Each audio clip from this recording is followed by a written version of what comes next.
গণহত্যার মামলায় শেখ হাসিনাকে ফাঁসির সাজা দিল বাংলাদেশের আদালত।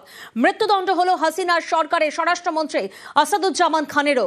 রাজসাক্ষী হয়ে কিছুটা ছাড় পেলেন তৎকালীন শীর্ষ পুলিশ কর্তা। তার 5 বছরের সাজা।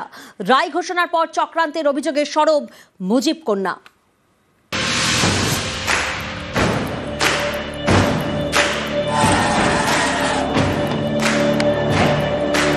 গত বছর জুলাই আন্দোলনের সময় এভাবেই উত্তপ্ত হয়ে ওঠে বাংলাদেশ।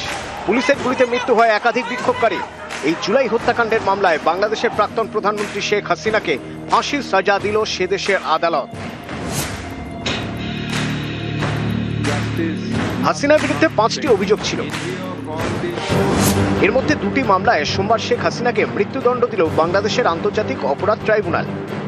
ফাঁসির সাজার পাশাপাশি হাসিনার সমস্ত সম্পত্তি বাজেয়াপ্ত করারও নির্দেশ দেওয়া হয়েছে। রায় ঘোষণার পরই মুখ খোলেন শেখ হাসিনা। বিবৃতি দিয়ে বলেন, এই রায় রাজনৈতিক উদ্দেশ্য প্রণোদিত। অনির্বাচিত সরকারের অধীনে থাকা পক্ষপাতদুষ্ট ট্রাইব্যুনাল এই রায় দিয়েছে। এই রায় ক্ষমতায় থাকা চরমপন্থী ব্যক্তিদের নির্লজ্জতা ও খুনি মনোভাবের প্রতিফলন। বাংলাদেশের শেষ নির্বাচিত প্রধানমন্ত্রীকে অপসারিত করতে এবং আওয়ামী লীগকে রাজনৈতিকভাবে ভেঙে দিতে এই কাজ। গত বছর অগস্টে ঢাকায় ক্ষমতার পালাবদলের পর জুলাই গণহত্যার মামলা শুরু হয় শেখ হাসিনার বিরুদ্ধে। তৈরি হয় 3 বিচারপতির বিশেষ ট্রাইব্যুনাল। এই মামলায় মূল অভিযুক্ত 3 জন: প্রাক্তন প্রধানমন্ত্রী শেখ হাসিনা, প্রাক্তন স্বরাষ্ট্রমন্ত্রী আসাদুজ্জামান খান কামাল এবং তৎকালীন শীর্ষ পুলিশ কর্তা আব্দুল্লাহ আল মামুন। হাসিনা এবং আসাদুজ্জামান গত বছর অগস্টে বাংলাদেশ ছাড়েন। আব্দুল্লাহ জেলবন্দি। এই মামলায় তিনি রাজসাক্ষী হয়েছেন। মূলত এই প্রাক্তন পুলিশ কর্তার বয়ানের ভিত্তিতেই সাজা হচ্ছে হাসিনাদের।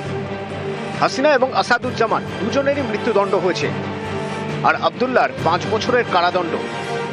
আমরা মনে করি শহীদদের প্রতি, দেশের প্রতি, এদেশের মানুষের প্রতি, গণতন্ত্রের প্রতি, সংবিধানের প্রতি, আইনের শাসনের প্রতি এবং আগামী প্রজন্মের প্রতি দায়বদ্ধতা পরিশোধের স্বার্থে এ রায় একটি যুগান্তকারী রায়। আমরা এই কোর্টকে যেহেতু মানি না, এই রায়কেও মানি না, জনগণ এই রায় মেনে নেবে না। এই রায় বা এত বড় দুঃসাহস যারা দেখিয়েছেন তারা নিশ্চয়ই ধীরে ধীরে সেটা টের পাবেন। গণহত্যার এই মামলায় শেখ হাসিনার বিরুদ্ধে মূলত 5টি অভিযোগ। গত বছর জুলাইয়ে সরকার বিরোধী আন্দোলনকারীদের উপর গুলি চালানোর নির্দেশ দেন হাসিনা। হাসিনার উস্কানিমূলক ভাষণের জন্যই পরিস্থিতি হাতের বাইরে চলে যায়। রংপুরের ছাত্র আবু সাইয়েদকেও গুলি করে মারার নির্দেশ দিয়েছিলেন হাসিনা। পরে এই ছাত্রের ময়নাতদন্তের রিপোর্টও বদল করা হয়। ঢাকার চানখারপুল এলাকায় 6 আন্দোলনকারীকে গুলি করে মারে পুলিশ। অভিযোগ, এই নির্দেশও দিয়েছিলেন শেখ হাসিনা। হাসিনার নির্দেশেই আশুলিয়ায় 6 জনকে পুড়িয়ে মারা হয় বলে অভিযোগ।